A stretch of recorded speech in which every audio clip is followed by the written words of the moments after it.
Hello, this is my first video in who knows how long in an actual first person camera. This is my review on Forza Motorsport 8 as the game first comes out. It's not a great game.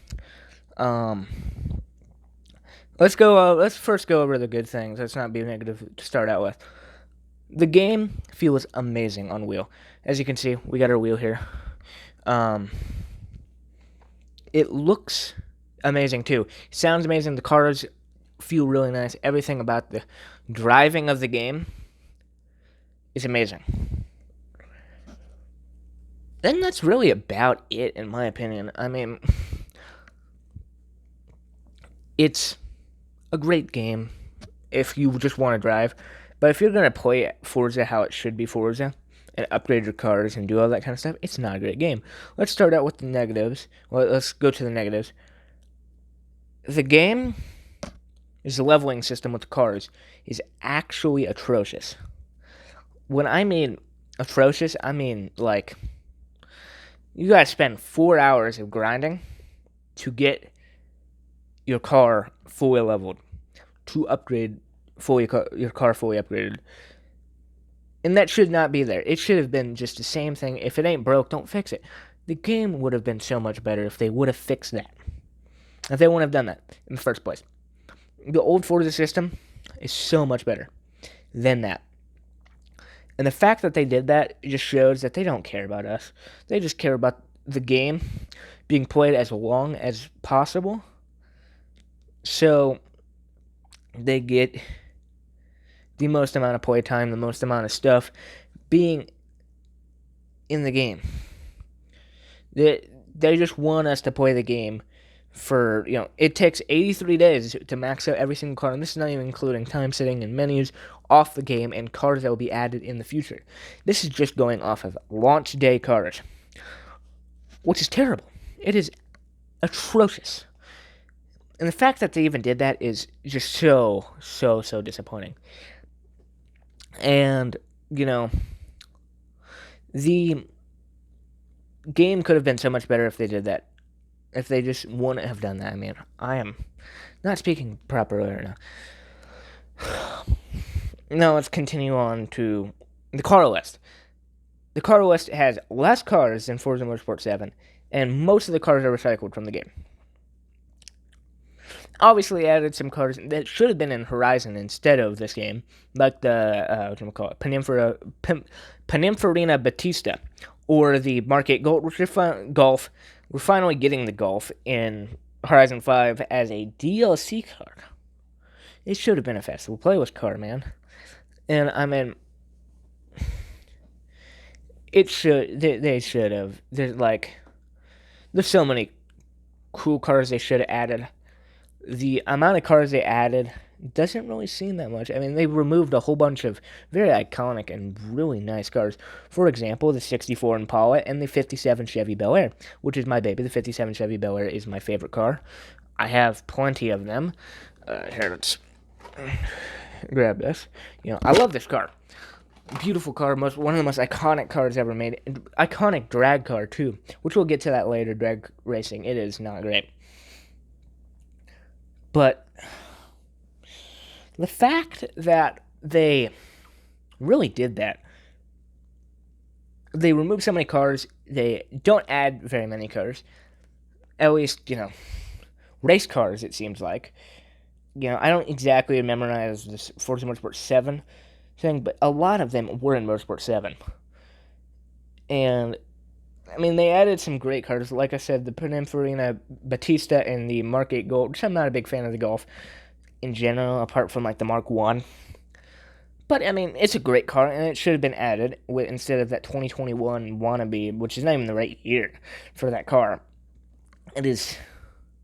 it's a Mark 7.5. We already had a Mark 7. We didn't need that car on Horizon 5. But, it is what it is. Right? But let's get to the lack of drag racing. You would think with a game that's been developed since, 5 or 6 years, you would think that the game would be complete off the line with all of the features that Forza Motorsport 7 had. No, drag racing has been a part of Forza since Forza Motorsport 4.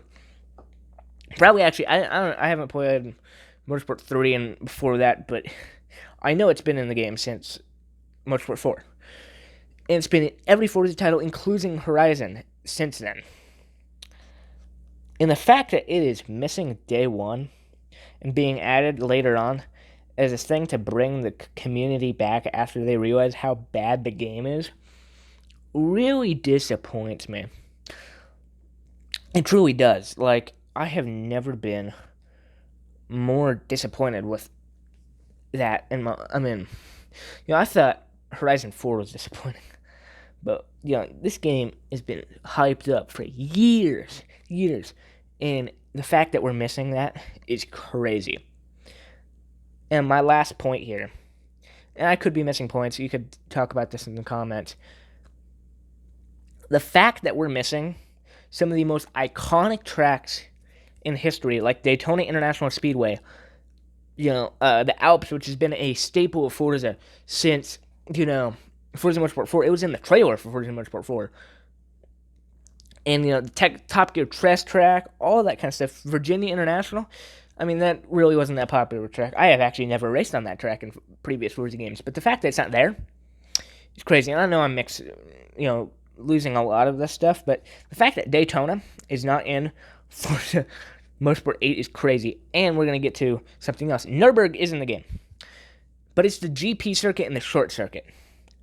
When the Nürburgring, one of the most iconic tracks ever, is literally on the picture of it, and you cannot race it. You know how disappointing that is? Now, let that second. The Nürburgring, a staple of racing games and car culture in general, is not in Forza Motorsport 8. That fact is so disgusting. It's not, it's like deplorable. Like, my gosh. That is I don't know. That's about it. The game feels amazing. I would not buy the game. I feel like it's a ripoff, to be honest. I would pay about $40 for the game currently. Not the $100 I paid for it. Because I wanted the DLCs and all that stuff. I like that kind of stuff. But the fact is, why? And, people are like, oh, we'll give the game a chance. It just came out. The game should have been finished when the game came out. They were doing this stuff. They're developing motorsports every 2 years, And they had a complete game that wasn't hot garbage. You could say that with Forza Motorsport 5 and Motorsport 7, who you ask, and Horizon 4 and 5, but those are developed by Program Games, not Turn 10. But it's super disappointing. I wouldn't buy the game. I would play it on Game Pass if you have Game Pass. If you don't, then sorry, but I would not buy the game. But see you guys in the next one. It'll probably be more Twitch VODs. I don't really have any good recording equipment. I'm recording this on my phone. But yeah, toodles.